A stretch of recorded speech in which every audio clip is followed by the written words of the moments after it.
What if you could turn your curiosity for true crime into a degree? At Southern New Hampshire University, you can. Southern New Hampshire University offers over 200 degrees you can earn completely online, including subjects like forensic psychology, criminology, and crime analysis.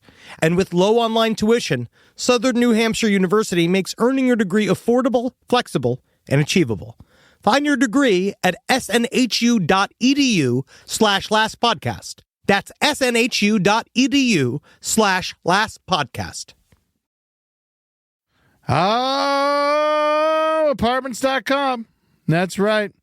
I go to apartments.com. I got where I'm currently living on apartments.com. That's not even a lie. That is a fact. And you know what? And you go on apartments.com, you can take a 3D virtual tour on their website, all from the comfort of your couch or dining room table, office, wherever you put a computer. You know, I like to use my computer standing up in my kitchen. And you know why I have a kitchen? Because apartments.com found me one I can live in. I got a yard for my 2 old dogs. And you know what? I knew that I could find a house for my dogs on apartments.com because I just put in the specs and it found it for me. So really envision yourself in your new home with apartments.com. The place to find a place. There's no place to escape to. This is the last podcast. On the left. Side stories? That's when the cannibalism started. Side stories. Yes.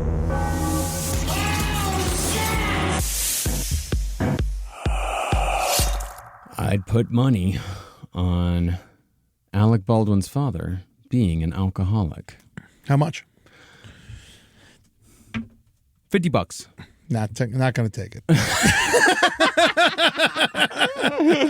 Welcome to Side Stories, ladies and gentlemen. My name is Marcus Parks. I'm here filling in for Henry Zebrowski, here with Ed Larson. How you doing today, Ed? Pretty good. If you're going to fill in, I'm afraid I'm going to ask you to put on a lot more weight. You're too thin, boy. Do we have a fat suit? Yeah.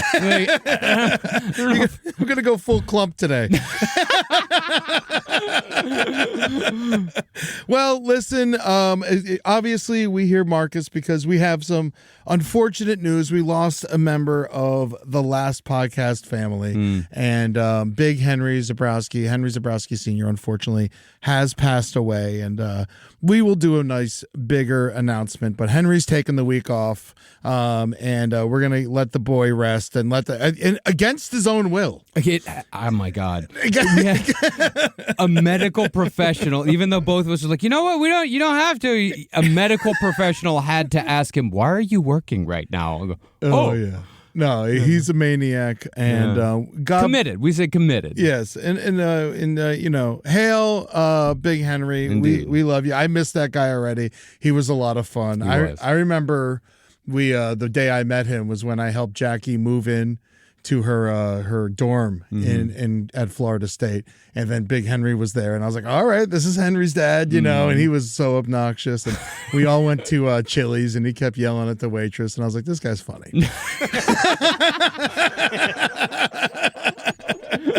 Yes, rest in peace, Henry Sr. And you go to that good old submarine in the Gulf of Mexico in the sky. Yes. And we will, Henry and I will be awful about it next week, don't worry, because I also have a dead dad, and, you know, we can commiserate that as well. I believe our dads died equally as horrible. Yeah, but you really did.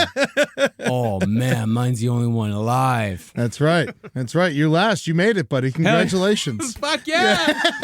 Hell yeah. I'm going to call Dad after this. Tell him. Yeah. And there's nothing he loves more than outliving people. You know what? I like it too. Yeah, so do I. It's always a blast. So, hail Big Henry. We're doing the show without little Henry this week, and but we took the week off yesterday. You still heard plenty of podcasts. We don't fucking take a week off from you, but we took a week off from our own lives and had some fun. You went to Hawaii. Did you do anything silly? Did you get in trouble? My first vacation in 4 years. Wow. Yeah, going to Hawaii. Like a true vacation. True vacation, yeah. No family, just you and Carolina. Yeah, man. You went to the beach? No, actually, actually, we did mostly rainforest shit. Oh, okay. Yeah, I was surprised. I don't know how well you do at the beach. I had a lot of sunscreen on the entire time I was there, like fucking slather, like I'd put the fucking spray on and then slather on the lotion. Yeah, man, it was fucking amazing. Yeah, went kayaking down this river to these secret falls. Ooh. Yeah, they were cool. And they have... Where are they? Can't tell you. I was going to say, trying to get you. Yeah, he's Good trying job. to get me. Yeah. He's going to take a kayak down. And then, I went to Kauai. I want to say hello to Mike, who runs Aloha Tours, or I think it's called the Aloha Shuttle. Okay. He's a big fan. Oh, nice. It was fun. We got on the bus, the shuttle that like takes you around so you don't drive drunk, to like different bars and resorts and shit. Oh, hell yeah. And I got on. He's like, hey, oh shit, I know who the fuck you guys are. Yeah. He's a big No Dogs in Space fan, so thank you very much, Mike. We'll see you next time we're in Kauai. Amazing. Yeah. I love Hawaii so much, man. Dude, it was just an actual relaxing time. Like it was just wonderful. And I had this moment under a waterfall where I was like just fucking, barraged with water, and it came out as this cleansing moment. Felt fucking incredible. Like I felt like something had been washed away. Oh man, Yeah, it's beautiful. It was cool. And Hawaii, they have their very own little people. Really? I can't remember what they're called. The Menehune. The Menehune. Yeah, Menehune. Yeah, they have this. It's this legend where they're kind of like their shoemaker elves. Okay. Where the Menehune are these like tiny people, these dwarf people. Are they real? No. Okay. No, it's like a legend. Okay. Where they come out at night and they, build bridges and they make shit happen.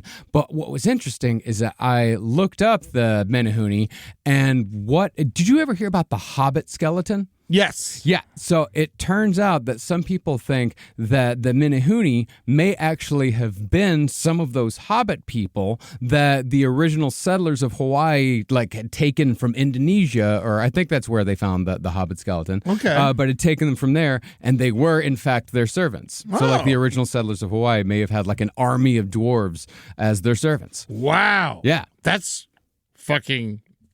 It's bad, but. Awesome. Yeah,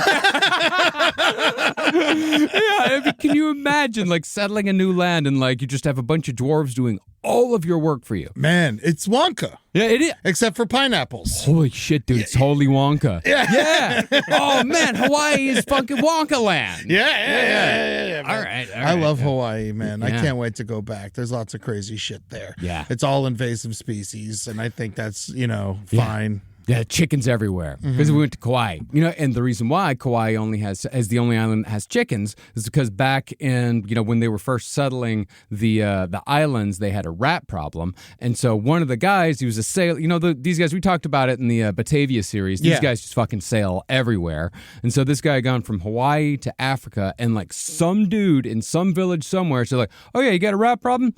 Take a mongoose over there. He'll take care of it in a second. Yep. Fucking dude got together 7,000 mongoose, and just fucking put them on every single island except Hawaii, which is why every other island doesn't really have a big bird population. Yeah. But Kauai has a great bird population, and chickens fucking everywhere. You know what happened with the mongoose thing? I learned this when I was over there, because I was mongoose everywhere. The first time I saw a mongoose, I was like, what the fuck, is that a mongoose? I was flipping out and shit. And I was just like, what the hell's going on with all the mongoose? They came to kill the rats. Mm-hmm. But the problem with that was... Yep. The rats are nocturnal and the mongoose stay awake during the day, so Yep. they didn't kill them enough, so they had to bring in a bunch of cats. And now there's fucking cats everywhere. And then, so now the cats are a problem, the rats are a problem, the mongoose are a problem. And so, Hawaii is just filled with these invasive species. Shout out to my friend April McCormick, who has to kill some of those cats, unfortunately, from time to time. Wow. Because they, there's so many of them, and they're fucking with all the other things, killing all the birds and all this shit. You got to do a cult. You got to do the thing. So they worked for animal control? Yes. Well, she works for science researchers, and then also she has to go kill cats occasionally. And it's totally changed her. She used to be a strict vegetarian. Yeah. And wouldn't now she's just hardened, eats pork and shit, and fucking she's a whole new person. And so shout out to her. I thanks for killing the cats. Yeah. I don't know. It's weird to but it's, what are you going to do? Well, that's the thing. I get it. I get that protectiveness, because there was a moment we were on this hike on Sunday, and I was looking. It was the most beautiful hike I've ever taken in my life. It was up like on top of a mountain, going on the ridges. There's fucking valleys on both sides. You see all of these, huge plants and trees growing up. And this thought, I'd never had a thought like this in my head. It just suddenly popped in my head, and I thought, I would kill for this place. Yeah. Like, I would kill to preserve this place and to like keep this place safe. It is a very important place, Hawaii. I love it so much. Just like learning about it when I was there, it's wild. You know why everyone who lives there is so protective about it. Yeah, I got it. I finally got it on that last day. I was like, I understand. And I also even appreciated how chill people were about protecting it. Oh, They were very cool about it. Yeah. They have to be. Otherwise, you flip out. Yeah. Hawaii, unfortunately, high suicide rate. Really? Yeah. And it's also, I learned Key West also has a high suicide rate. Well. And it's interesting. Well, it's like that island escape culture. I feel like, it might invite people who are a little under the weather mental health wise. Can't run away from your problems. That's right. It's someone going to the island thinking this is going to fix everything. Like, if I only make it to Hawaii, if I only make it to Key West, then I'll be totally fine and all my problems will be solved. Yeah. And you discover that does not happen at all. Yeah, it's Prozac. Yeah. Prozac works a lot. But the cool thing is that we went to Kauai. Like, it was funny. I realized later that it was somewhat like subconscious because we were choosing which island to go to, and finally I was like, no, let's go to Kauai. Like, that feels right. Like, let's try this place. And I realized the reason why is because Lori Vallow, that's where she got arrested. And that's where her favorite island was Kauai. Okay. And she stayed on the North Shore. We stayed on the South. I mean, you can like the same things. Yeah. It's okay. Hawaii's very nice. Yeah. Her and Chad got married on the beach. Like, remember they paid like $500 for, a beach wedding and a photographer. And that's where she was arrested and extradited from. But yeah, it was in Kauai. It was in Princeville, up top, the Shishi part, I was told. Yes, of course. Yeah, but of course, always the best because they have to spend that insurance money from the murdered wife somehow.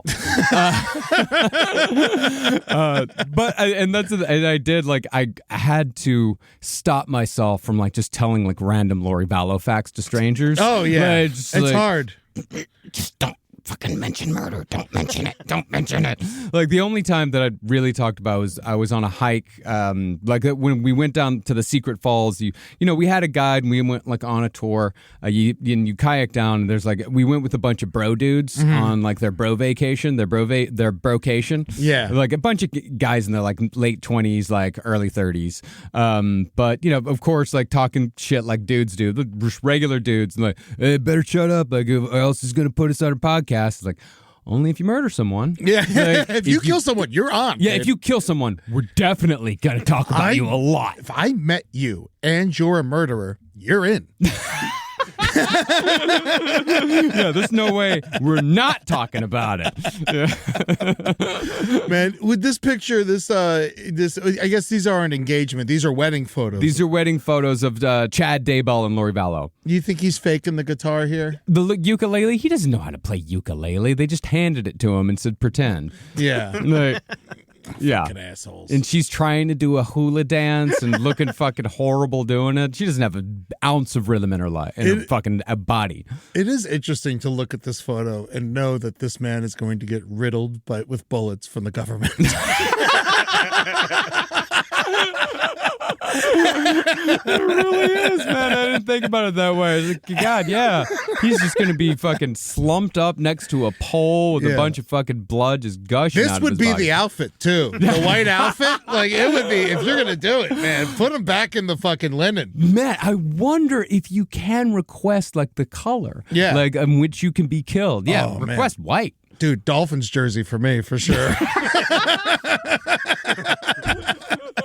No, I'd say white flannel. White flannel. Can you do white flannel? I don't know. I don't know if I've ever seen white flannel. It'd be hot. I just like flannel. I feel like it would have to mix with orange or something. Yeah, all right. Yeah. Well, that's gonna fuck with just anything that shows the blood. Yeah. Just make sure the blood is really on display, and then I'll be not happy because I'll be executed by the government, but satisfied. Satisfied. You made one choice. You made one choice. Yeah, linen, I think, would be the best cloth to be shot by the government in. And on that note, how was your vacation? Well, speaking of invasive species, the invasive species tour was a success. Hell yeah. Thank you to everyone who came out. I did 11 shows over 2 separate tours.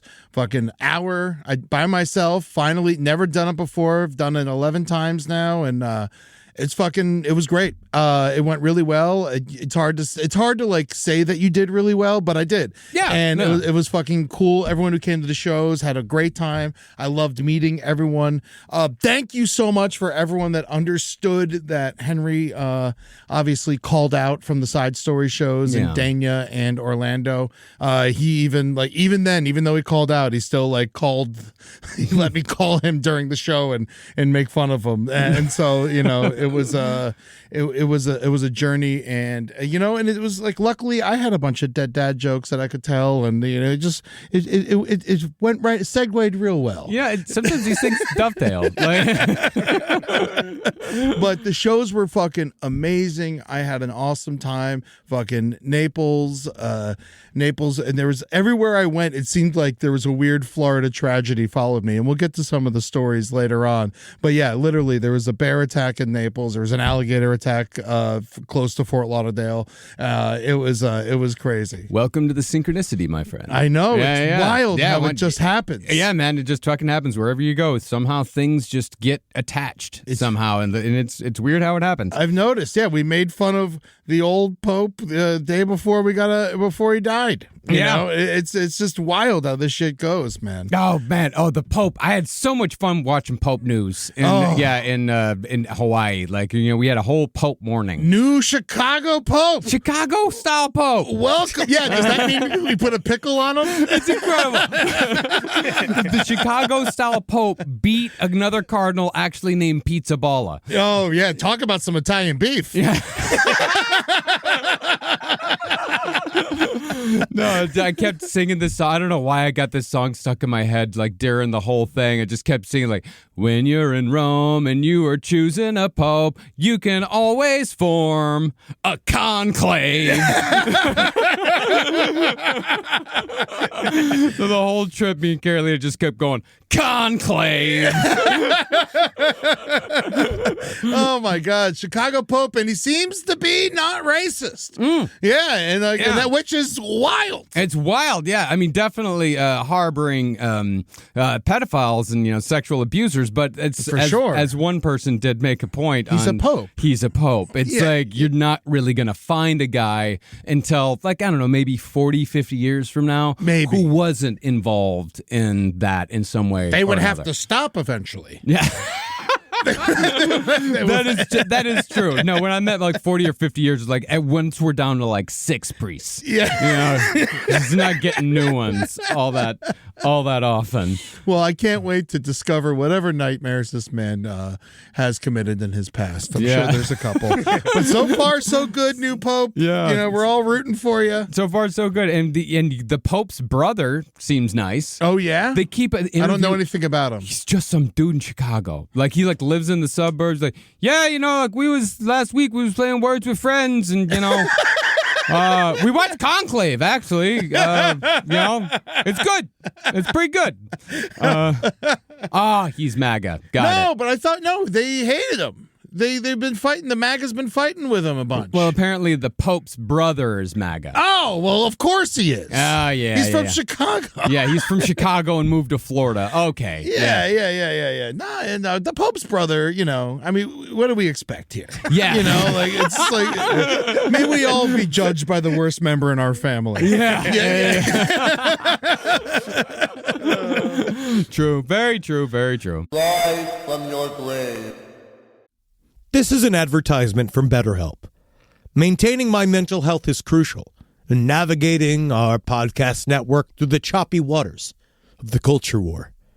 And I just want to say thank you, BetterHelp, for allowing me to see further, see more clearly, hear more dearly, and know thee more dearly. BetterHelp. I say day by day, mental health awareness is growing, but there's still progress to be made. Many people avoid seeking mental health support due to fear of judgment or stigma. Thankfully, I'm immune. When people hesitate to get help, it doesn't just affect them. It impacts families, workplaces, and entire communities, much like how my family and friends got together to beg me to talk to a therapist. Let's encourage everyone to take care of their well-being and break the stigma. The world is better when people are healthy and happy. BetterHelp has over 10 years of experience matching people with the right therapist from their diverse network of credentialed therapists with a wide range of specialties. If you've got that problem, they've got the person to talk to about the problem. Then you got to do all the rest of it. And that's kind of the big hard thing about it, but you'll figure it out. As the largest online therapy provider in the world, BetterHelp can provide access to mental health professionals with a diverse variety of expertise. We're all better with help. Our listeners get 10% off their first month at BetterHelp.com/lastpod. That's BetterHelp.com/lastpod. This podcast is brought to you by Squarespace. Squarespace gives you everything you need to offer services and get paid, all in one place. Seems amazing, right? It's because it is.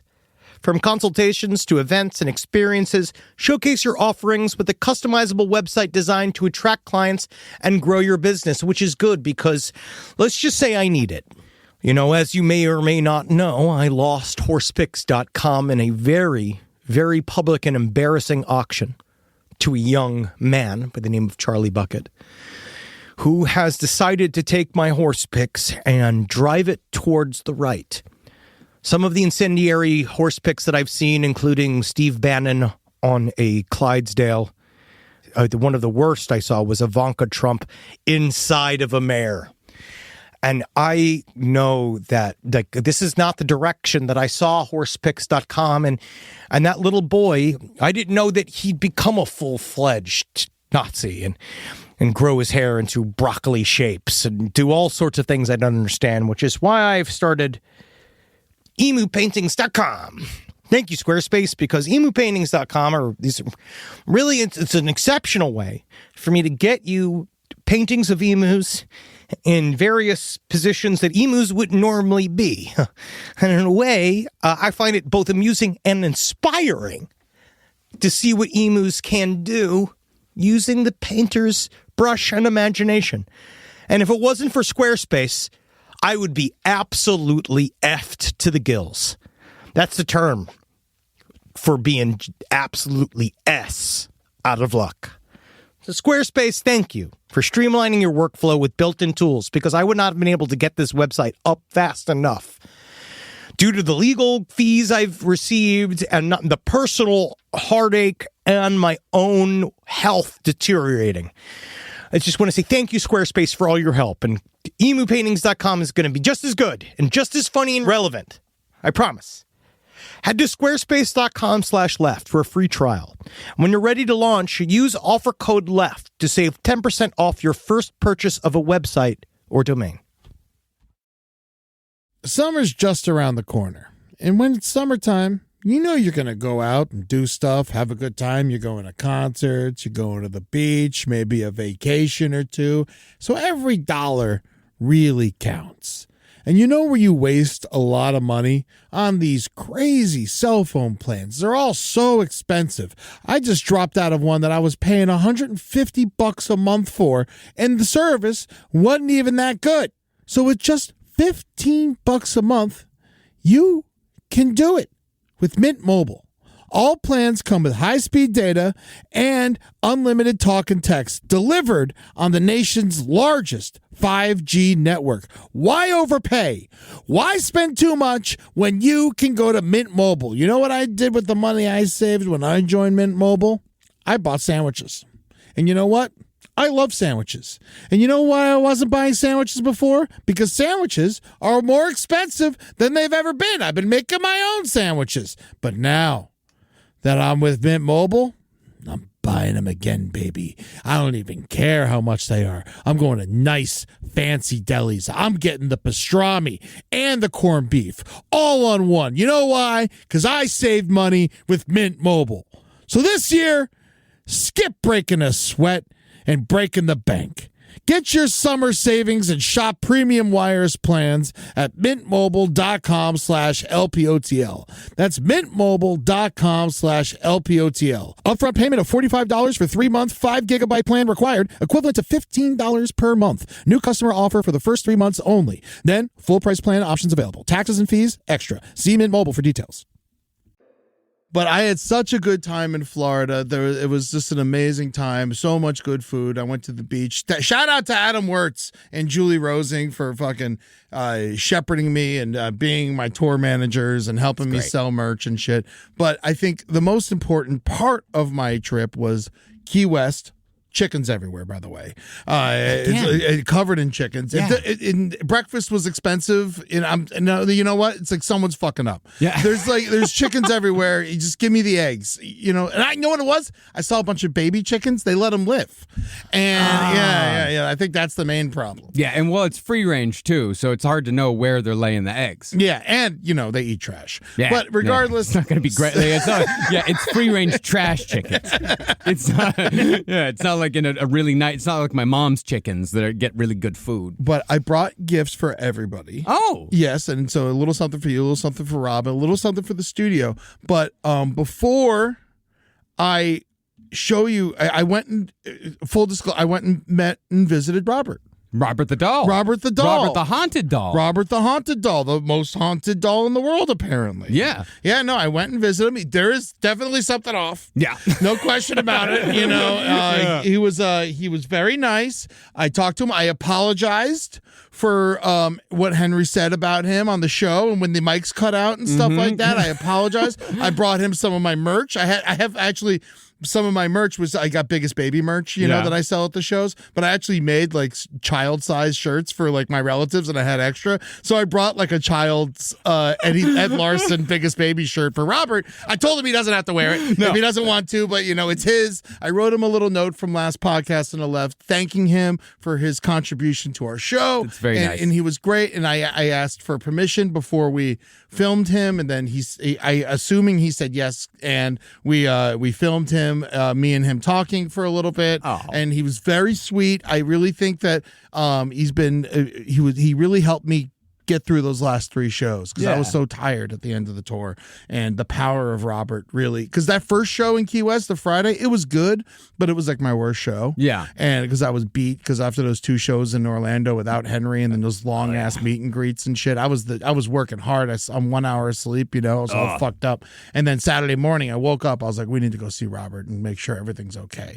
And because he might have sensed that we were in town. Yeah, you can't go to Key West and not go see Robert. Yeah, so I went and saw Robert. And also, I got us for the studio. I got us a recreation of Robert. But Rob, I before I take him out, please say something nice to Robert, because I showed Robert our Robert, and I wanted to make sure that he knew so part of Robert might be with me right now. So just ask him if it's okay that we put him on camera and he lives at the studio and stuff like that. Hey, Robert, just wondering if I can put you on camera and if we can talk about you on Side Stories. Totally going to be nice. Not going to say anything rude or inappropriate about you. And don't forget to ask him if we can have him in here. And can we have you in the studio, please? I think he says yes. All right. So I brought him on stage with me every night, and then I kept asking him if my jokes were funny. No one in the audience really got it, but I had a great time. So here's our own Robert. Yes, this is ours for the incredible. Studio. He is a star already. He came. He was on stage all weekend. He was amazing. He did a great job. He was a good boy. I said goodnight to him. I apologize that I made him sleep at the comedy club. Shout out to Comedy Key West for letting Robert crash there all weekend, and he was really appreciative. I gave him he got his box here, but he'll join us in the background at the studio. Thank you, Robert, for everything you do. I really appreciate everything, buddy. Thank you very much, Robert. You've been a very good sport about all of this, so thank you, Robert. Yes. Now, the real Robert the doll I met, first of all, thank you, Steve, for all the work that you do over there. Make sure you go visit Robert the Doll over at the Fort East Martello Museum, which is the Fort Zachary. First of all, Robert is like far from the most haunted thing in that museum. Oh yeah. Yeah, it is like it was a Civil War like fort. And a lot of people don't know this, but Key West fought for the Union. I had no clue. I never think of Florida as a Civil War battleground at all. Yeah, no, I don't think there was much battling there, but they had a fort in case something happened. Sure. But they got hit also later on after the Civil War. They got hit really hard with the flu, with the Spanish flu. Yeah. And lots of bodies were that's where they put all the bodies. I'd heard that. And they were like stacked up in yellow fever. That's what it was. Yeah. And it was they were stacked up from ceiling, and then you're walking through all these and it's empty now. They didn't put nothing where the bodies were, and it's cold. It was 100 degrees outside. It was cold in there. And it was fucking scary. And then so Steve, who works the front gate, he was like, he loved that, I was into this shit. Because usually it's just people walking around that are drunk and shit. And he was so. Fucking, you want to go, it's for some people don't know about me. When I've been drinking, day drinking especially, I love museums. And that's just because you get knowledge and it's power, and we just gotta go. Yeah. Get us in there. Let me see the doll. Let me see I'm gonna cuckle and kiss him. But yeah, no. So many people have wrote letters, and they show all the letters and stuff like that. I wrote on the chalkboard for us and stuff, and I gave a letter. So I think they're gonna present our letter to Robert, which is good. But there's lots of interesting things I learned about Robert. I forgot that inside Robert is the soul of a little girl, not a little boy. Yeah, which I forgot until I got there, and I was like, okay, good to know. Recently, you ever hear of Fantasy Fest? No. So in Key West, there's like this thing every year called Fantasy Fest, and it's like when a bunch of fucking big fat Floridians get together and fuck each other in front of everybody, and it's nudist. It's all a bunch of nudists. Everyone's walking around with big old saggy painted titties and shit. It's that kind of fantasy fest. I had an entirely different thing put in my mind. I thought it was going to be like fantasy novels, a bunch of people dressed up as Gandalf. No. It's fucking and so in Hawaii, real quick and quiet. Like we were asking our tour guides, like, hey, well, what do we, what's a cool thing to do around here? She's like, there's a couple of nude beaches. There's one of them. It's called Secrets. You can go to that one. Like that's a new beach. There's another one though. People are gonna be fucking. Just so you know, people are gonna be fucking like out in the open. I'm like, I was talking about like a bar. Yeah. What's a new bar you should go to? And in Key West, there is one called the Garden of Eden. Don't go there. The people are the same people who go to Fantasy Fest. So last year Robert was commissioned to lead Fantasy Fest, and everyone was so worried because they want to be able to take pictures and shit. Yeah, and they were really worried that if Robert was leading Fantasy Fest, that they wouldn't be allowed to take pictures. So what they did was they made an exact replica of Robert, and then they took the replica to Robert, and then said, Robert, would you please, if you want to come to the parade, feel free to enter this stall. I will bring this stall to the parade, and then when the parade is over, I will bring it back, and you can enter back into Robert. And they claimed that they did that. Fantasy Fest went off without a hitch. It was a great time. No one died. No one got run over by a parade float. And David Sloan, great guy. And then he was the Grand Marshal with Robert. And what happened? And then he came back, and then he said when he put Robert back into the doll, or the little girl back into Robert, that he heard a little giggle. And that I guess that signifies that Robert had a good time. That's funny. That's the first time I saw this ad up here for the whole thing for Fantasy Fest. It's the first time a haunted doll's ever been sponsored by Bud Light. Yeah. Florida, baby. Oh, what a great time. Bud Light presents Robert the Doll. Yeah, so Robert was great. He was a Grand Marshal of Fantasy Fest, but that place, like, the dude, Steve, he was showing me all these videos, like legitimate videos of orbs that he gets when he's closing down at night and stuff. Cool. But then there's also videos where like the lights are flickering, and then he'll be like, and then you hear him go, if you're here, flicker the lights. And like the lights are already flickering, It's like, so it's like, take what you will. Of course. He also had this app on his phone called Ghost Vox or something like that. Okay. Where you can like talk to the ghosts and they can respond to you through an app on your phone.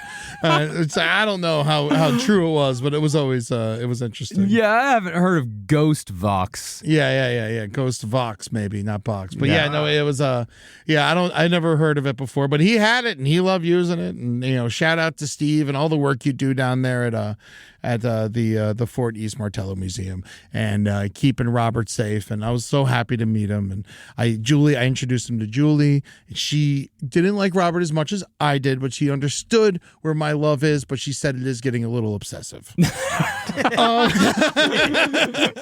Just your love for Robert the doll in particular. Yes. Okay, not just in general paranormal. It's just like you're really focusing in on this one haunted doll. I like Robert. Robert's my guy. We're in. No, we formed a bond, and that's it. You know, I get it. And he's here. I'm sad that there won't be at home, but I got a keychain. But I got you something. I got Rob something. Now, Rob, I got you this. This is a sticker that says "Protected by Robert," and because he shut off our equipment that one time, so I want to make sure that you know that you're protected by Robert. That's nice. And then I got you this, Marcus. Robert did it. Oh, that's awesome! A magnet for your fridge. Thank you. And then also I got you this. I also went to the Ernest Hemingway House and Museum, which is down there, and I got you a pen because you're such a great writer. Oh, thank you. And I figured that would be nice. And it's lots of cats. It's very sweet. Thank you. Yeah, they were everywhere. Hemingway's house was a lot of fun too. It was interesting. Yeah. And, Hemingway. Yeah, I know. It's so funny because Hemingway's got this big. He's like everywhere, but Tennessee Williams also lived down there, and he's just got like a little shack. No one gives a fuck. Oh, Tennessee! I love Tennessee Williams. Come on, give him a little bit of love. Oh, but yeah, Key West was amazing. If you get a chance, go down to Comedy Key West, the great comedy club there, run by Tom Dustin, who's got a new movie out, and he was fucking awesome and very, very a lot of fun. Truly Boston. Joe List made a movie about this man. I had no idea till I got there.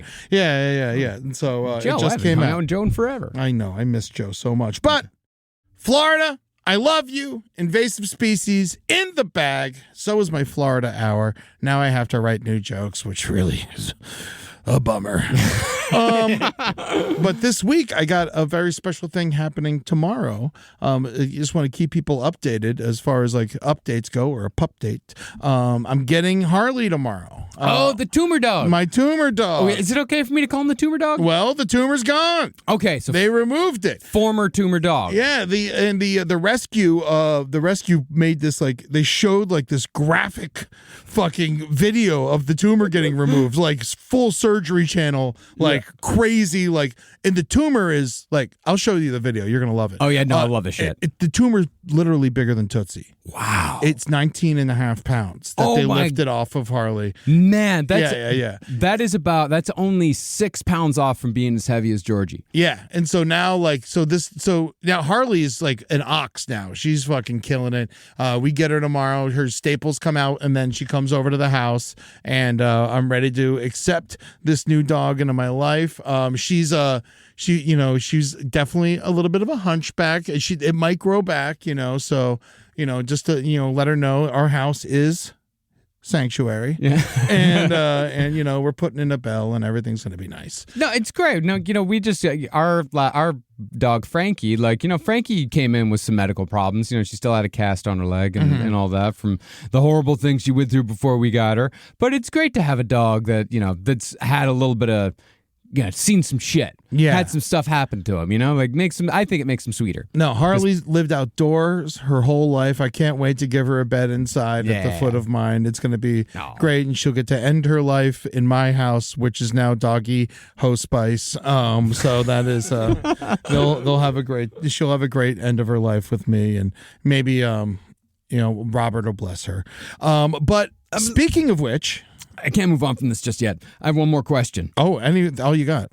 Are you gonna eventually have your own pet cemetery? If you're gonna be the dog hospice, wow. I mean, you're the one that's gonna, you're the one that's got these dogs at the end. Am I gonna have to eat my words on Chad Vallow's Pet Cemetery? Because the way things are going, in 2 years, I'm gonna have 3 dead dogs back there. I mean, I have Rambo's ashes. I don't know if I'm gonna bury it or not. Sure. And so I don't know if I'm gonna bury Rambo or not. But I do have his ashes. I think maybe I could mix them with something, and maybe he'll like that. Maybe put it at a skate park so we can haunt the skate park or something because he hated skateboarders so much. Yeah, that's true. But that is a good question. Yeah, I think we could do a little pet cemetery back there. We can think about it. I got room. I'll co-invest. Oh, yeah. I've always wanted to own a cemetery. It seems like there's a lot of problems with that. Yeah. But a pet cemetery, less. We have to spell it wrong on purpose. Yeah, of we have course. to. Yeah. You're gonna have one. And someone did. Mr. Pastrami, my buddy, did buy me a Rambo grave rock. So I already got the stone. And then, but when I move, because I do rent, I don't own. Yeah. So when I do move, I will move the stone and not the body. That is true. Yeah, which is fine. We'll let Rambo haunt that backyard. But if you want your own adopted dog, come to Last Puppy Benefit on the left. It's going to be Friday, May 23rd, 7 p.m. to 10 p.m. over at the Masonic Temple in Hollywood Forever Cemetery. We are doing this with Pups Without Borders. No Dogs in Space is going to perform. We got some other members of the Last Podcast Network going to perform. Come, hang out. The first hour, we're hanging with puppies. Yeah. And then we're going to fucking chill. We're going to have some drinks. We're going to hang out with puppies. We're going to have some drinks, and then we're going to tell a bunch of murder stories. Yeah. And, what's a better time than that? It's going to be a fantastic time. And this is this Pups Without Borders. That's where we got our little Frankie. Yeah. Which is how we got hooked up with them. They're an incredible organization. They really care about what they do. And this is a charity show. Yes. But it's going to be a show and a hangout all at the same time. Absolutely. And there's going to be puppies there. So I've been to one of their events before, and it was a great time. Come on out. Come hang out with us. Come hang out with the puppies. Come get, there's awesome silent auction items that we got coming up that we're going to announce. But it's a cool shit. That's the last time I was there. I won a silent auction. They had a painting that looked like John Wayne Gacy and a bunch of dogs in the circus. Oh. Yeah, that one that's hanging in my living room? Oh, that's so nice. Yeah, I got that at the silent auction. We're gonna have a silent auction here. You're gonna be able to win a dinner with Ron Perlman. Yeah, which is wild. And then we're gonna donate some stuff. We don't know what we're donating yet, but we're gonna donate some stuff for the silent auction as well. And it's gonna be a fucking blast. I really can't wait to do this. I love the Masonic Temple. Shout out to them. We did a side stories there for the Netflix's The Joke Festival, and it was fucking hot, dude. Yeah. It was wild. So it's a great place to see a show. Great place to hang out. You can go visit Toto's grave. Yeah. Lots of dog stuff all at once. You could also go visit Jane Mansfield's grave, who died in a car accident with her 4 chihuahuas. There you go. Yeah. There you go. Yeah, the chihuahuas are not buried with her. You know who else is buried there? Brand new, hot in the ground, David Lynch. That's right. Yeah, so we can go see his fucking ass. No, it's good. There's so many cool. Dee Dee Ramone's buried there. Johnny Ramone's got he has a grave there, but he's not buried there. Really? Yeah, that's just a memorial. Oh, I didn't know that. Yeah, no, his body's not there. Dee Dee's there though. Oh, well, fuck my picture then. Mylon Nermy's there, the original Vampira. Nice. She's there. Mel Blanc, voice of Bugs Bunny. Judy Garland. Ema Sumac, one of my favorite singers of all time. Ooh. Oh, you have you ever listened to Ema Sumac? No, I haven't. Oh, we got a night ahead of us. Nice. Oh, we got a night ahead of us for Ema Sumac. Oh. She's this incredible singer that has an 8-octave range. They build her. She's from the 50s. Yeah. They build her as a lost Mayan princess because all of her music is very South American, but it's very exotica. Cool. Turns out Queens. Whoa. No, I mean, Queens, most, was it the, how do they represent Queens? It's the most culturally diverse neighborhood in the world. Yeah, but she's definitely not a Mayan princess. What are you going to do? I mean, it's the 50s. It's good press. Yeah, it's great press. Yeah. I mean, I love that octave range. I'm getting real into Minnie Riperton lately. Oh, yeah. And so, feed me to it. Oh, also, another dog kind of adjacent in Hollywood Forever, Humphrey Bogart. Humphrey as in hump the leg, but and that's free. So You can pay for it. yeah. Well, this is Side Stories. We have to get the stories eventually. But it's been wonderful catching up with you, It's been Marcus. great catching up with you I'm as glad you had well. a great trip, and I as well. I'm very happy that the Florida tour went off great. Oh, man, I can't wait to do more shows, but it's going to be a lot of fun. We got an update. Yeah. One update for all of you listeners. They found another victim of Herb Baumeister. Yeah, they have identified the 10th victim found on the farm. The 10th out of, I think they assume about 25. Yes. Yeah. So they're I mean, it takes forever with all those little fragments. Yeah. The man, Daniel Thomas Halloran of Indianapolis was identified through genealogy match. He's the second victim to be identified since Hamilton County Coroner Jeff Jellison reopened the investigation into the disappearance of dozens of men from the early to mid 1990s, and the 10th known victim overall. But yeah, I mean, so it could be up to 25. It could be. They think it's up to 25 people that he killed. Yeah, quite possibly. I mean, you never really know. It's just how many bone fragments they found, and they can also kind of cross-reference that with like the amount of like disappearances. You know, people that were reported missing around the time that he's known to have murdered men. Yeah. But yeah, they think around 25. And it's not like you can just find DNA to someone who went missing in the 1990s, right? To like cross-examine, right? No, I think from my understanding of this case, Like if you had like an old hat or something, you might get lucky. yeah, well, it's familial DNA at this point. Oh, okay. Is mostly what they have. So the other problem with that is that you do have to have a family to come forward and give DNA, like a family, like someone who's been like for example, like this guy, was reported missing. He went missing in August of 1993. But he was reported late. They don't even know what day he actually went missing because like he just didn't come home, and he had a 2-year-old daughter, and I guess the wife was just like, oh, I guess he ran off. Yeah. And so I'm sure that's probably happened a bunch of times. Yes, it happens so often. Yeah, it happens with kids, it happens with husbands, it happens with wives, especially in the 70s, 80s, and 90s. Like, yeah, they just ran off because it's not like today where we're all kind of tracked and we know where everyone is, and it feels like that you owe it to everybody to let them know that you're actually alive. But back then, guy could just disappear and never be seen again. But no, they've gone through, and I think they did some familial samples and identified the guy as Daniel Thomas Halloran. Yes. And it said when Jellison learned of Halloran's mother had died of a drug overdose 2 years ago, he checked with Marion County Coroner's Office to see if they handled the case. They had, and they had kept a DNA swab in their files. That swab confirmed Texas Labs finding that Jellison subsequently found a living relative, a daughter, who was 2 when her father went missing. Well, so crazy. Yeah. And to get that closure now, like 30-something years later, is fucking nuts. It is. And it also does, it begs the question of like, would you rather know that your father had been murdered by a serial killer, quite brutally, or that he just ran off and he's kind of a fuck up? I think I'd rather know that I think knowing that he was murdered is oddly more comforting. Yeah, it's more comforting for you. Yes. But for the dad. No, way worse. Way worse. Go bowling forever. Yeah. Yeah, because that's the thing. He could have lived like a happy life, but no, it was just a terrible end. Yeah, because Herb Baumeister was not known for quick murders. Yeah. This guy, I mean, he looks very much like Theo Von. He does. And I'm sure Herb loved him, unfortunately. Yeah, the guy that he got a Kenny Powers look about him. Yeah, for sure. He's got a mullet and a tiny mustache.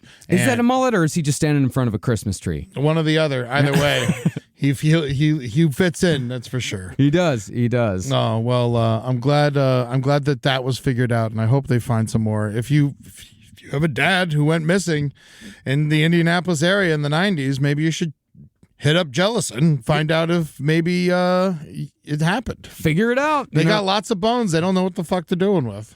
I mean, they've only got 10 identified out of like about 25. But, there's some of these, there's still a few of John Wayne Gacy's victims we still don't know who they are. Yeah. A fair amount. Yeah. It's crazy. Yeah, and definitely a few of Dean Corll's victims, we don't know, out of his 27. Yeah. There's most of the time, like when you find those mass graves, there's going to be quite a few guys. Yeah. You just never, at least killed back then. And Gacy traveled, he could have dumped bodies. It's not like he's going to bring someone back from California to bury him in, Illinois. Nope, no. And so you never know what happened with these fucking guys. It's terrifying. No, 33 is just what we know about. Wow. Rise from your grave. Make this your best season yet with nutritious 2-minute meals from Factor. Eating well has never been this easy. Just heat up and enjoy, giving you more time to do what you want. Subjugate the government. Factor meals arrive fresh and ready to eat, perfect for any active lifestyle. Factor powers your day with satisfying breakfasts, on-the-go lunches, premium dinners, and guilt-free snacks and desserts. Don't mind if I do. And with 45 weekly menu options, you can pick gourmet meals that fit your goals. Oh, please don't lie to me, Factor. You could choose from Calorie Smart, Protein Plus, Keto, and more. I'm liking my salmon down from the Baja. That Baja salmon is delicious. And also, it's got a nice protein bulk, which is what's helping me with my gains. Right? It's helping me make all the old men jealous at the gym, watching me lift and shift, right? Watching all the old ladies at the gym, watching my muscles get big and stiff. And that's the best part. So everybody knows, is he being fueled by Factor meals? He must have that Baja salmon. Yeah, you bet I do. Yum yum in my tum-tum. Get started at factormeals.com/left50off and use code left50off to get 50% off plus free shipping on your first box. That's code left50off at factormeals.com/left50off for 50% off plus free shipping. Do you plan your vacation locations based on the local language? With Babbel, language no longer has to be the barrier. Babbel's quick 10-minute lessons, handcrafted by over 200 language experts, get you to begin speaking your new language in 3 weeks or whatever pace you choose. Babbel's tips and tools are inspired by the real-life stuff you actually need when communicating. With a focus on conversation, you'll be ready to talk wherever you go. You know what I really need is a hand gestures manual as well. I need a Babbel. I need you to... This has been great. I've learned Italian so quickly just going through it, but what does it mean when the man goes under his chin and he does like a strike at me, or another man where he did a thing where he went like he made a yell at me, and I believe like a fingers like 2 prongs. He made 2 prongs at me. Have I been cursed? Is this an Italian curse? Is all my pasta going to be gluten-free now because of what this guy did? All right, I need to know, Babbel. But honestly, otherwise, the Italian stuff, it's amazing. I'm a regular Chef Boyardee. Let's get more of you talking in a new language. Babbel is gifting our listeners 60% off subscriptions at babbel.com/left. Get up to 60% off at babbel.com/left. Spelled BABBEL.com/left. Babbel.com/left. Rules and restrictions may apply. You make countless decisions every day, but one of the easiest and most important decisions you can make is securing your home with Simply Safe. Traditional security systems only take action after somebody has already broken in. But Simply Safe's Active Guard outdoor protection can help prevent break-ins before they happen, because they change the criminals' minds. AI-powered cameras backed by live professional monitoring agents monitor your property and detect suspicious activity and launch microscopic telepathic drones into the brains of criminals across a 5-mile radius of your home. If someone's looking around or acting suspiciously, you stop them dead in their tracks.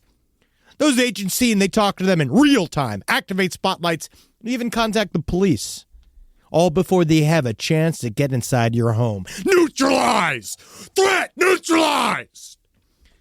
A lot of people coming in here trying to steal our thoughts, trying to steal my precious content, my precious jokes. And for those of you who even are going to try to come into my office to try to steal my precious IP, I'll tell you what, you just got neutralized. You're not going to make it past the front steps. Thanks to Simply Safe, your butt is nut. Visit simplysafe.com/LPOTL to claim 50% off a new system with a professional monitoring plan and get your first month free. That's simplysafe.com/LPOTL. There's no safe like Simply Safe. But speaking of bodies, I got this. I love this story because I love a mummy story and I love an embalming story. Okay. And because I find embalming and like funeral practices like absolutely fascinating. I almost like that was I had like kind of a crossroads where it's either like go like stay in radio and broadcasting or go into embalming. Yeah. Go into funeral services. And you know, I chose this, which I think is the right choice. It was the correct choice, but I for me it was butcher.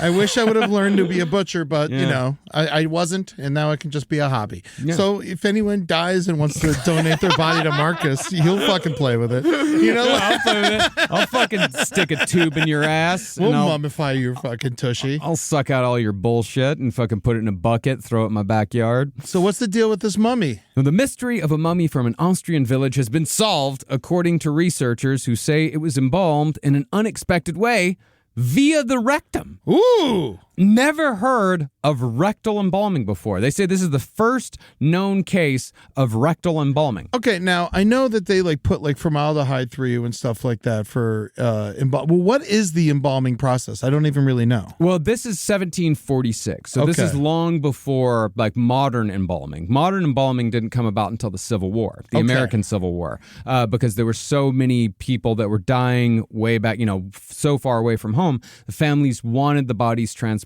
back so they could be buried wherever it was that they were from. And so the idea of modern embalming, which is taking out a lot of the guts, taking out like replacing the blood with like preserving fluids, like preservatives and all that. Like you kind of switching out the blood for one. You're switching out one thing for another. Do you take out the kidneys and shit, or you leave them in there? You know what? I actually can't remember. Okay. I can't remember if you take out like all of the guts. Or Side not. stories LPOTL@gmail.com. Yeah. I can't remember if you take out the guts.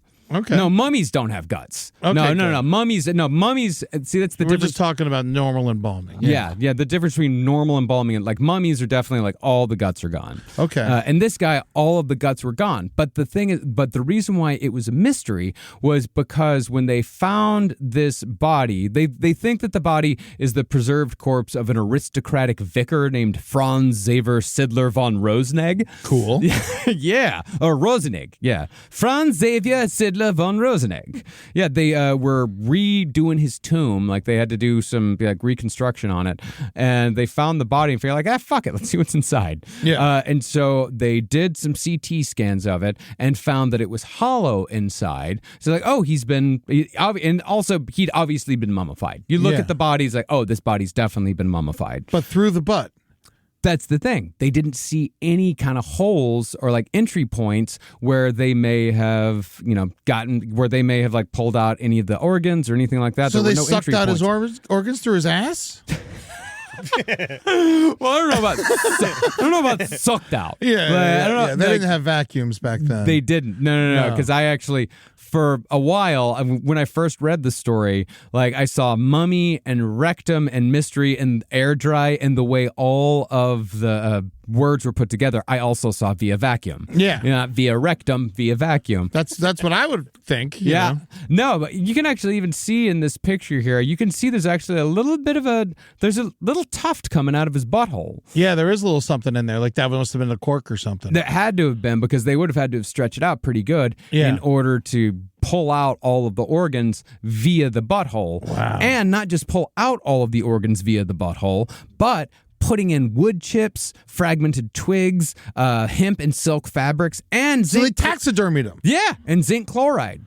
Crazy. Yeah, they taxidermied him. And they probably did I'm sure they brain and all that, they did the old Egyptian way of putting the hook in through the nose and pulling that out. Oh, so they took the brain out too? Yeah.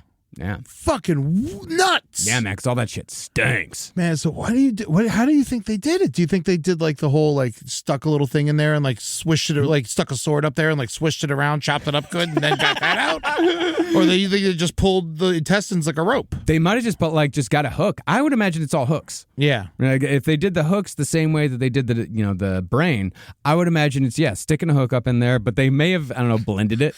And then like it's not like siphoning breathing gas, Rob. Yeah. You just make like one big, and then like, all right, now it's flowing. Just let it flow out. Just let it go. Just turned him into a big joint, man. I gotta say, great teeth. Yeah. For a 17th century man, and holding up to this day. Great teeth. Incredible teeth. Well, he was a vicar. He lived a life of luxury, basically. Oh, okay. In comparison to other 17th century people, he definitely lived a cushy life. Like they even found him, he was wearing his pointed shoes. Okay. He had his tobacco pipe.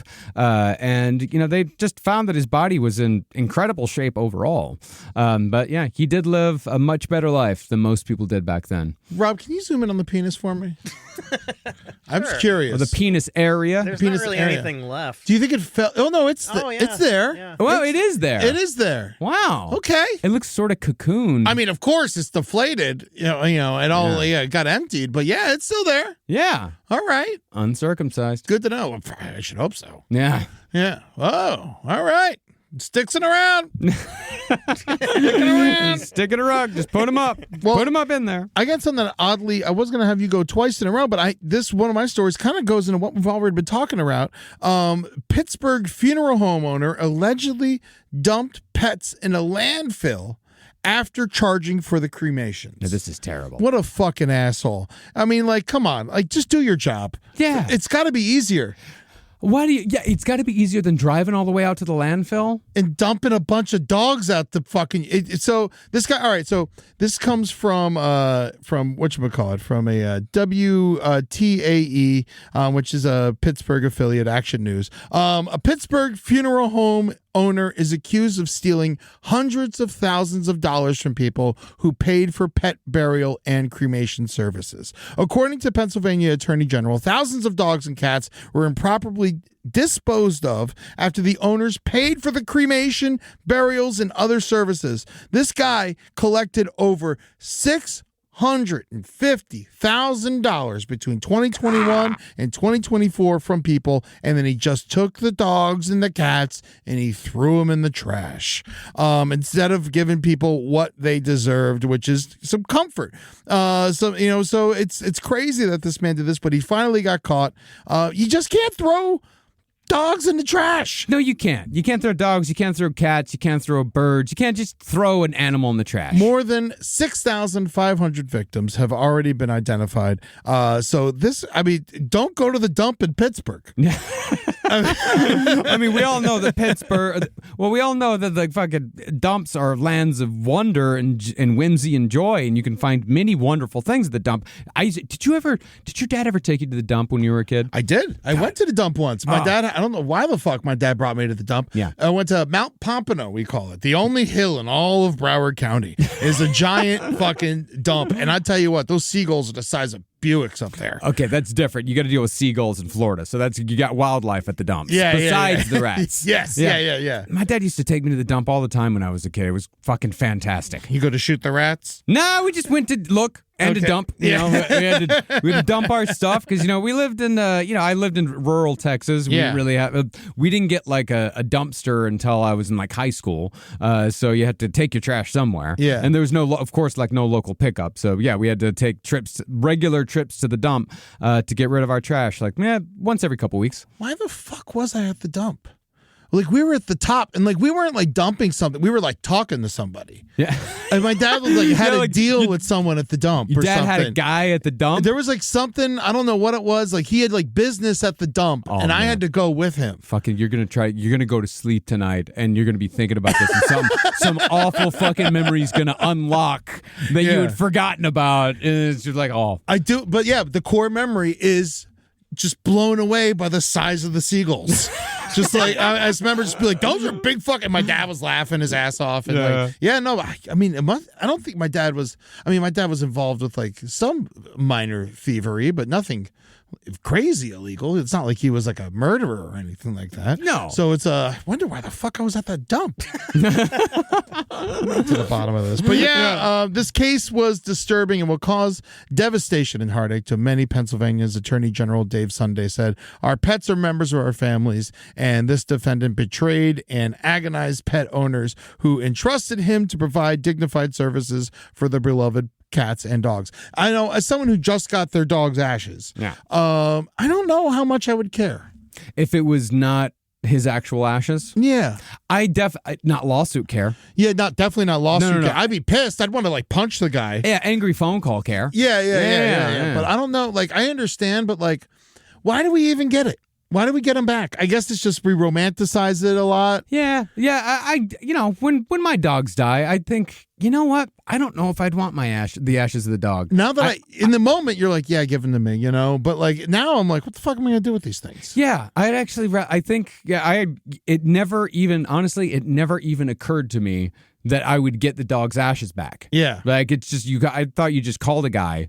That's what they should do. Because I haven't had a pet die since I lived in Texas, and you just bury him. Yes, exactly. When I was in high school. But, different times. Yeah, you just bury the dog out back. Mm-hmm. But now we live in a city, and I can't just bury the dog. No, you can't just bury the dog. Because one time I buried a dog, and I didn't bury it deep enough. Yes. Yeah. And the animals come. Yeah. Well, the thing is, the animals didn't come, but I buried him right outside my window. And I didn't bury him deep enough. And so and it was the middle of summer. It's Texas summer, so it was like 100 degrees outside. And so just the smell started getting like worse and worse and worse and worse. Sometimes they come back. Yeah. So, I had to go dig up the dog. Me and my friend Gary. Wow. My friend Gary Strickland. Man, shout out to Gary. Gary was a fucking good friend. Good friend. Gary was Gary was a fucking solid friend. Gary helped me out that day. I was like, dude, I got to dig up my dog. Come help me. He's like, all right, fine. Yeah, Gary's ride or die. Wow. We had to dig up the dog. And instead of digging a new grave for him, because I couldn't, it was just, we just kind of put him out in a pasture. A little further out. Baumeistered him. Yeah, we did Baumeister him. Yeah, we totally Baumeistered him. Like, it was a really nice field. It wasn't like a field, like it wasn't a farm field, like where they're gonna, be plowing it up or anything like that. Like, it was a field. I mean, yes, he definitely. We call it a sky burial. Okay. Where they threw him out of a plane and hope for the best. Well, sky burials are where people get eaten by birds. Okay. Yeah. They get eaten by vultures. That's the best way to do it. Yeah, you go back to nature. I wish that's how they did with us. Yeah. I'd feel better about that than just burying or burning me. At least I'm giving back. Yeah, because the vultures, they'd take the bones, everything. Yeah, of course they do. So, it was probably vultures and coyotes that finished him off. What is this picture, Rob? It's a sky bird. It's a sky, yeah. But that's a human. Yeah. We don't know. That is a human. Yeah. That's a human. We know. It's blurred, but that's a human. That's definitely a human. Yeah, that's not a dog. That's worse. Yeah, I can see fingers. Yeah. But yeah, it's a Tibetan thing. It's really big in Tibet, sky burials. Oh, Tibet it is. Yeah.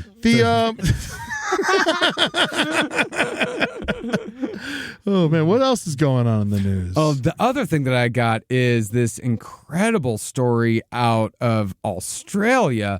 This is this is one of those stories that's, I love the show Fatal Vows. Mm-hmm. And this is like the most Fatal Vows story there is. Yes. Yeah, I mean, marriage is bliss, but divorce is murder.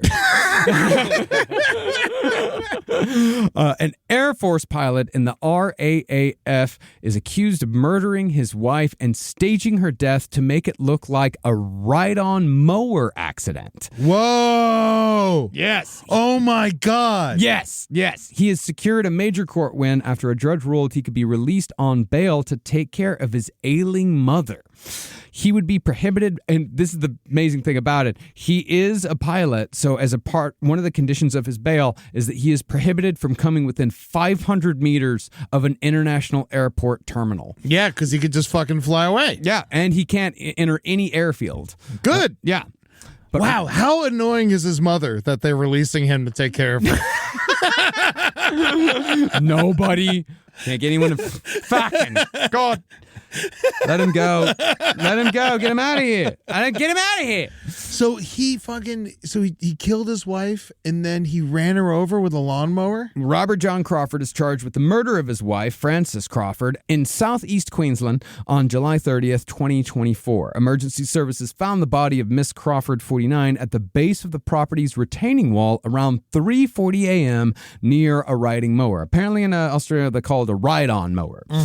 Police allege Mr. Crawford, an RAAF pilot, flew into a murderous rage and fatally strangled his wife before attempting to disguise the crime by placing her body under the mower to make it look like she died in a freak accident. Oh my God! I mean, it's a ride-on mower. It's a ride-on mower. Yeah. So it would be his fault anyway.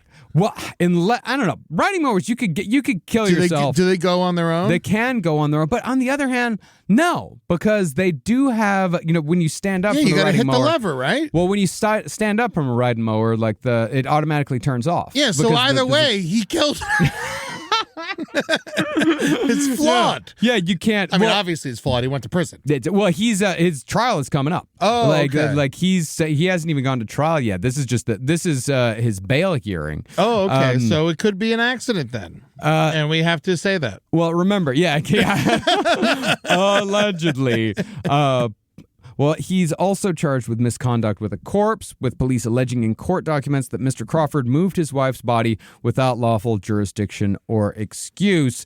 Mr. Cook told the court that Mr. Crawford, Mr. Cook would be, I think, the DA, allegedly sent messages to himself on his wife's phone after the alleged murder to make it seem like she had gone outside to move the mower before the quote-unquote accident. Yes. The exchange detailed to the court included Mr. Crawford reportedly texting, quote, "Are you going to put the mower away soon?"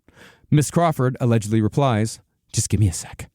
And so he's trying to set up the idea that she's going outside. He even made her a bitch in that. Like one of those. Just give me a sec. All right? Give me a sec. Fuck. All right, Yeah. I'm under the mower. She's right. Ow, ow. Ow, ow. Oh my God, I did not know how much it would hurt to be ran over by a ride-on mower. And oh my God, I am dead now.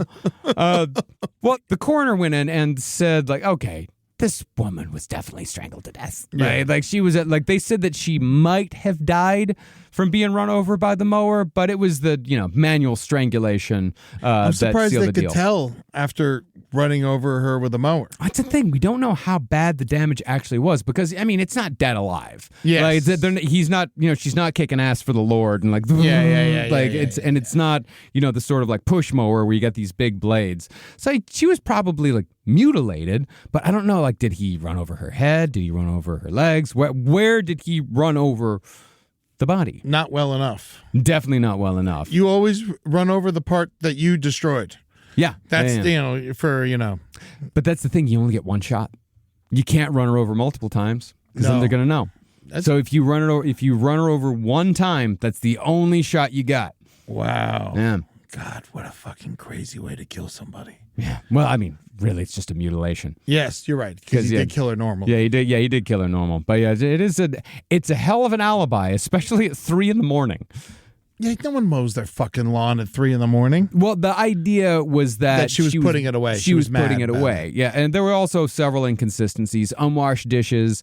Her rings were left on the kitchen counter. Indicated she was still in the middle of her nightly routine, and the DA argued it made little sense for her to have gone outside near midnight to move a lawnmower.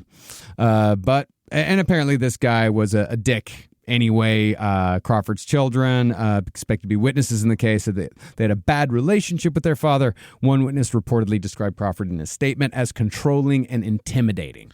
And so now he's going to become a caretaker? Only one who can handle her.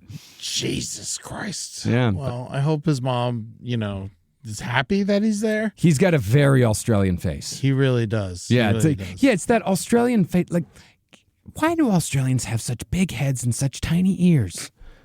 It's true. Think about it. Yeah. That's a very Australian thing. Big head, he is classically attractive. Yeah, he is. Yeah, no, for sure. He's definitely a good-looking man, but yeah, no, that's true. SidestoriesLPOTL@gmail.com if you can answer why specifically Australian men have big heads and tiny ears. I guess there's just less to hear out there. Yes, there is. Yeah. Well, there is. we're coming close on some time, but I wanted to rapid fire go through some animal stories. There's some interesting stuff happening around. First one is in Ohio, which is this one. It's just too much fun to not bring up. And you know, define fun. But so a police officer in Ohio was shocked to find a raccoon holding a meth pipe after following its owner's arrest. This guy, he pulled over this woman, and she had a raccoon who was legally her raccoon. Yeah. She had the paperwork for the raccoon, but she did not have paperwork for all the meth that she had. And then when the cop took her out of the car, the raccoon got a little frisky and grabbed the meth pipe, and we got some footage of it. Let's see it. Oh. Hey. What? Come here. Hello? The raccoon has her meth pipe. That's what? Oh my God. Her meth pipe. You gotta be- He's playing with the meth Hello? pipe right now. No, don't reach for it. God. That's evidence now. I don't want him to have Well, that. that's why I'm gonna do it. Hey, buddy. Huh? He does It's seem okay. like a nice raccoon. Okay, you're on Arlington. He'll be here in 2 minutes. I'm right across from my house. Is that what that A is? few minutes? Yeah, Okay. this is what she's smoking meth in. Okay. The raccoon's playing with her meth pipe. All right. He's got another one now. Yeah. He's got two meth pipes. Oh, there's no. Yeah, and the raccoon found another one and immediately put it to its mouth. All right. Enough fun and games. I guess it's safe to assume that this raccoon has done meth before. But it seems pretty calm. Yeah, I think he was eating meth.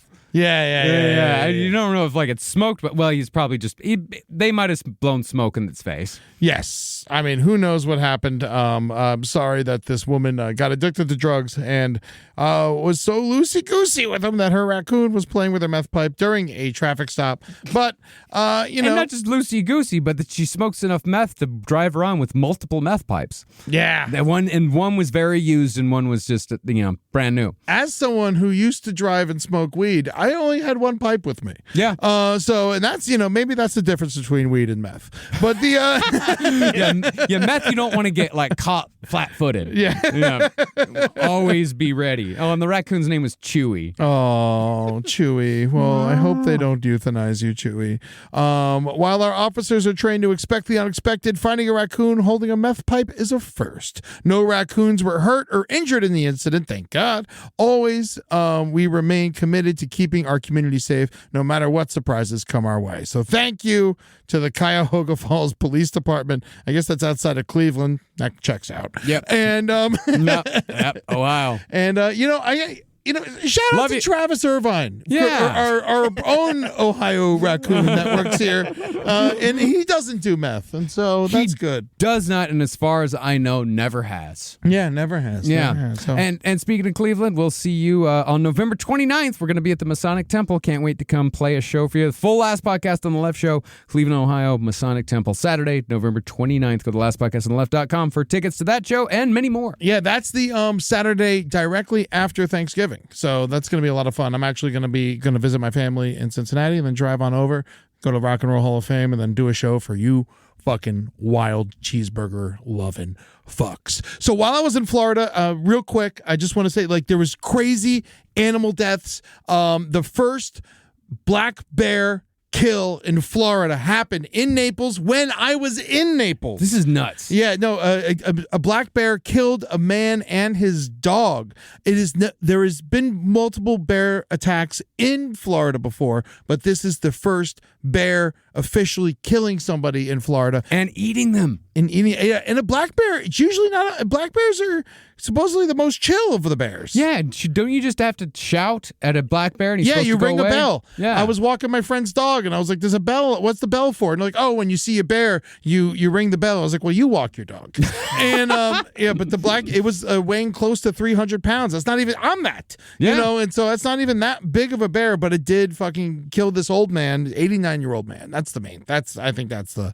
It would have been. He was probably. He was old. And what a way to go out at 89, by the way. I think about that all the time. When an old person dies a really grisly or gruesome or bizarre death, I do think about that. It's like you make it that, and you're like, once you pass 82, you're like, okay, I'm definitely dying of old age. Yeah. Like I'm definitely dying like of a disease. Like I'm dying in a bed. Like I've made it. I'm dying in a bed. Yeah. And like nope, 89. Bear attack. Eaten by a bear. You're retired in the same town as Larry Bird and Bob Seger.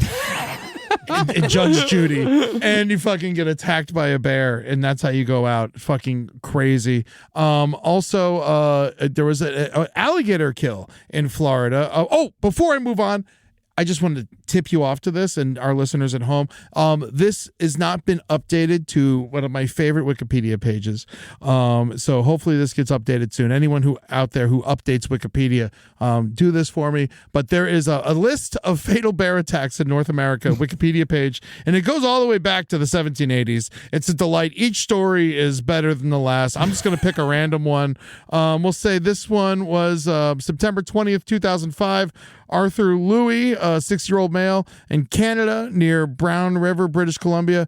A female and 2 cubs attacked Louis on a remote forestry road. He was walking back from his gold mining camp after his car broke down. There's lots of stories like this, and they all got little ones, and it's always so interesting. They're mostly in Canada. Yeah. Canada's where people get killed by bears the most, or Alaska. But here, I'll just pick another one. These are wild. These are good. I believe the Revenant guy's in here somewhere too, if you dive deep enough. But so we got October 22nd, 1956, Kenneth Scott, 29, male, U.S., near Augusta, Montana, while elk hunting. A hunter in Scott's group was attacked, and the bear was shot and wounded. When they went back to kill the bear, Scott's gun jammed, and the bear mauled him. So they should have left him alone. Yeah, you got away, you went back, and the bear killed you. The bear was later killed by another hunter. But yeah, each one of these stories are fucking nuts. Yeah. I was looking back to Prohibition times because I was going to see if a moonshiner got eaten by a bear. You never know. Nope, Dr. Joseph Germain, Olga Gregorchuk, Jack Thayer. No, mostly for Forest Service employees. Actually, it's a lot of Forest Service employees. Strangely enough. Oh, yeah, for sure. Check this one out. 1855, John Grizzly Adams, the man's name, 48 years old, Sierra Nevada, California, professional trapper and trainer of wild animals. He was badly injured while dislodging his scalp and leaving a silver dollar hole in his head. Wow. He died in 1860 from complications of his scalp wound. I mean, each story, they're quick, little 3-sentence bangers. Listen to this. Two-sentence banger. Frank Welch, 61. September 8th, 1916. Welch was killed at a camp near Sylvan Pass at Yellowstone National Park while carrying a load of hay and oats. Men from the camp killed the bear with a dynamite trap. Damn. Blew up the bear. All right. One more. 1850. Fielding Isaacs, no age. Fielding was found with his skull crushed in a 1,300-pound grizzly's mouth with his knife broken in the grizzly's neck. And both deceased. Colonel William Smith, a.k.a. Rebel Bill, wrote an autobiography to detail the incident in his autobiography. So it could be fake. Wow. But it's just each story is more amazing than the next. John Diecht, November 29, 1906. Thinking the bear was dead, Diecht began skinning it. The bear immediately awoke and tore off one of Diecht's arms. Oh. And then it killed him. Whoa. Oh, October 5th, 1908. That's my birthday. Oh, wow. After a bear escaped from a cage at Elysian Grove Pleasure Park in Tucson, Arizona, a woman named Bus Laird ran with her infant child in a go-kart. The bear grabbed and killed the baby. No, not the baby. April 16th, 1956. We got a twofer. Lloyd Pennington and Everett Kendall, USA, the Copper River Census area of Alaska. 2 men were hunting a spotted bear den near Snowshoe Lake and attempted to lure the bear out, assuming it was weak and hungry, when it came out and killed them both. A rescue team shot and killed the bear, and it was when it refused to back away. No, sorry they killed the bear. Yeah, sorry they killed the bear. Yeah. Yes, You're always sad about that. You guys, you go to a bear's house and you pick a fight. I don't know what you think's going to happen. It's what my wife always says to me. It's what Caroline always says when I'm playing video games and I'm going in somewhere and I'm fighting somebody, I'm killing a bunch of people, and she asks, did you go into his house? Yeah. Did you go to where he lives? And is he now defending his home? I'm like, well, maybe, but he would have killed me anyway. That's what the bandits do. They don't just wait. I go to the bandit's house and I shove a fucking sword into his throat. and they set them on fire. And then I go looking for the other Oblivion gates. Oh, man. All right. And finally, a Florida woman was killed by an alligator during a canoeing trip. She was in Tiger Creek near Lake Kissimmee in Polk County last Tuesday. She was 61 years old. She was on the canoe with her husband, and there was an alligator. It was shallow water, and they hit the gator, which was 11 feet long, and it tipped over the canoe, and the gator killed her, and the husband, unfortunately, was not able to save her, even though he tried. That shit fucking happens. But we did lose a famous alligator, big gator, who I really want to. I think we should shout out to Morris, the 640-pound alligator, believed to have been more than 80 years old, and the source of an impressive list of movie and TV credits. Most famously, he was the alligator from Happy Gilmore. He was the alligator that took Chubb's hand. Yes, I can't believe he lived longer than Carl Weathers. Isn't that the shitter? Like, yeah. Kills him in the movie, or not kills him. I've had technically Happy kills him by scaring him with the head of the gator. Yes, but he kills him. Chubbs took his eye. Yeah, kills him in the movie, and then he outlives him. Yeah, he was also in Alligator 1 and Alligator 2, Interview with the Vampire, Dr. Dolittle, Eraser. Great alligator scene in Eraser. That is a fantastic alligator scene. Great alligator scene. Yeah. And also Blues Brothers 2000. Don't remember the alligator in Blues Brothers 2000. I don't remember Blues Brothers 2000. But I mean, I know it exists, but yes, the plot escapes me. As it should. So, Morris, shout out to you. This episode is dedicated to you and Henry's father. May you be reunited and held together. Morris does. Who gets top billing? I mean, unfortunately, Henry's dad was almost in Daylight. That is true. He was almost the Sylvester Stallone tunnel rescue film. Yeah. He was almost in that. They filmed a scene, but they ended up cutting it. So I got top billing goes to Morris. All right. Yeah, all right. Yeah, but Henry's dad also, shout out to you. We love you so much, Henry Sr. Big shout out. But yeah, you're second place to Morris, unfortunately.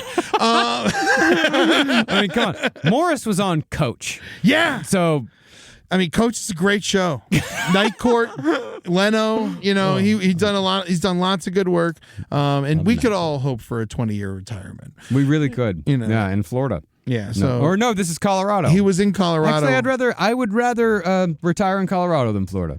Nah. Yeah. No. I mean, it's not. I mean, it's a better place as far as humanity goes. But as far as fun and having a great time, I mean, nothing's better than Florida. I just realized that. I miss my home so much, and I had a great time there. No matter how horrible it may be, you're my horrible, and I'll be with you forever, Florida. And one last quote from the story covering the gator that died in Colorado. He died in a gator reserve that these guys put together because they had a fish farm and didn't know what to do with all their leftover fish heads. So they started rescuing gators, and they built a little park around it. And they said in an update on Monday, they announced, "We have decided to get Morris taxidermied so that he can continue to scare children for years to come. It's what he would have wanted." Yes. Absolutely. Yeah. Taxidermy everybody. I am that is a very taxidermy heavy episode. Lots of animals. We love you guys. We have one listener mail. I'll get to it real fast. I'll read it real fast. But this is it was very nice. Scared Stupid. Listening to the last Side Stories episode about alien movies, Henry mentioned an inadvertent scary movies that left lasting impression from our childhoods. Mine, unabashedly, is Ernest Scared Stupid. Yeah. Hear me. It scared the fuck out of me too, by the way. I loved Ernest Scared Stupid. It's the best one, isn't it? Oh, easily. Yeah, I loved it so much because I loved Ernest and I loved horror movies. Yeah. It was the first movie that I ever watched and then immediately rewound and watched the second time. Those trolls were fucking nasty, too. Yeah. They were very scary. All the snot, and Ernest was very funny. Oh, yeah. Hear me out. While visiting some cousins in South Jersey, I was invited to watch this movie. As the only kid in the house and undoubtedly getting on everyone's nerves, I was set down in front of an old TV to watch this movie. Short of recapping recapping the whole plot, I was scared stupid. To put it plainly, this movie was that made me afraid of the dark. To my knowledge, I previously was not. After watching trolls hatch out of tree eggs and dissolve after being squirted with super soakers filled with milk, my authentic Romanian miak. my ride through the Pine Barrens back home was terrifying. The Pine Barrens are a scary place. Lots of bodies there. Oh, yeah. And the Jersey Devil. Oh, yeah. This movie was the reason I don't hang my leg out of my bed, out of the sheets anymore. The hole, they can't get you if you're fully covered. I mean, yeah. Yeah, absolutely. Oh yeah, I've let go of most of the fear, but goddamn, I was horrified. This movie did scare the shit out of me. Me too, but it scared me in the best way possible. And all the kids getting, I think, didn't they get their souls encased in trees? Yes. Yeah. No, it was wild. Yeah. It was good. Yeah. So this one's number one. Ernest. Camp's got to be second. Yeah. And then I guess Ernest Goes to Jail was pretty fucking awesome. That fight scene at the end. Jail. Well, the court scene with the pen in his mouth is one of the funniest scenes in movie history. Yeah. Yeah, but just keeps getting more and more ink all over the place. And he's Ernest. Yeah. And he's on trial for murder. God damn. Yeah. Do I like him more than Hemingway? I don't know. How does The Sun Also Rises stack up to Saves Christmas? Did Ernest Hemingway ever save Christmas? No! He never went to Africa? Did he join the army? I think Ernest Hemingway went to Africa. Possibly. I think he possibly went to Africa. Did he go? He seems like he was a war reporter. He seems like a safari guy. Yeah, I think there's a good chance Hemingway went to Africa. But regardless, he definitely went to Paris, which I know is nothing like Africa. Oh yeah, I was right. Safari guy. Yeah, he seemed like it. He loved adventures. Multiple, snows of Kilimanjaro, Green Hills of Africa. Yeah, snows of Kilimanjaro. That's the big one. I don't know. I'm honestly like Hemingway. I prefer Tennessee Williams. Okay. Yeah. Interesting. Yeah. Interesting. Well, give me the pen back. No. Absolutely not. Absolutely not. Last puppy benefit on the left, May 23rd, 7 p.m., Masonic Lodge at the Hollywood Forever Cemetery. Last podcast on the left, no dogs in space. Special appearances from other members of the LPN family, but you don't give a shit about that because you get to play with puppies. Yeah. So come on out and let's support these dogs and people who basically what happened after the fires. A lot of people, when they moved, they weren't able to take their dogs with them because they had to move very fast and into places that didn't take dogs. And so there's a lot of extra dogs that need places to go in Los Angeles right now. Yeah. So we're doing this benefit to help out. I hope you will come and support as well. Contact in the Desert is going to be from May 29th to June 2nd. We will be there doing multiple shows at the Renaissance Resort at the Coachella Valley. Last podcast on the left, we're touring. The two coming up soonest are going to be on June 28th. We're going to be in Atlanta at the Coca-Cola Roxy. There's still some tickets for that. And in July 12th, we're going to be in Salt Lake City at the Sandy Amphitheater. That's going to be my first outdoor show with y'all. Outdoor shows are fun. I'm very excited, so y'all come out. I love you very much. Shout out to Big Henry, and I hope Henry is doing a little better. He is. It's weird because it is nice. As someone who's like emotionally guarded as Henry is, it is watching him confront his emotions. I think is very interesting, and I applaud him. Yes, as do I. And listener, be sure to savor that because you won't see it. Yeah. The most you're going to get is secondhand. Yeah. Well, I love you guys very much, and be good, and we'll talk to you in a couple days. Later on, y'all. That's right. I got a couple hails today. We got to hail Big Henry, hail Morris, and of course, hail Robert the Doll. Hail Robert the Doll. Thank you, Robert. We love you, Robert. Thank you for protecting us. Thank you, Robert. Thank you. You're great. Airwick Essential Mist Diffuser transforms your space, creating your perfect ambiance with a wide range of inviting fragrances that make your guests go... Oh. Airwick Essential Mist Diffuser's easy-to-change refills allow you to choose your perfect fragrance for any occasion, like lush honeysuckle and raspberry, and vibrant island coconut and warm sands. And if guests start shifting from the table to the couches, no worries. It's perfectly portable and cordless. Airwick Essential Mist Diffuser, always inviting. Hey everybody, Conan O'Brien here with an ad about my podcast, Conan O'Brien Needs a Friend. I've had so many fantastic conversations with people I truly admire, people like Michelle Obama, Bruce Springsteen, Maya Rudolph, Tom Hanks. New episodes are out every Monday, and we have a really good time, so subscribe and listen wherever you get your podcasts.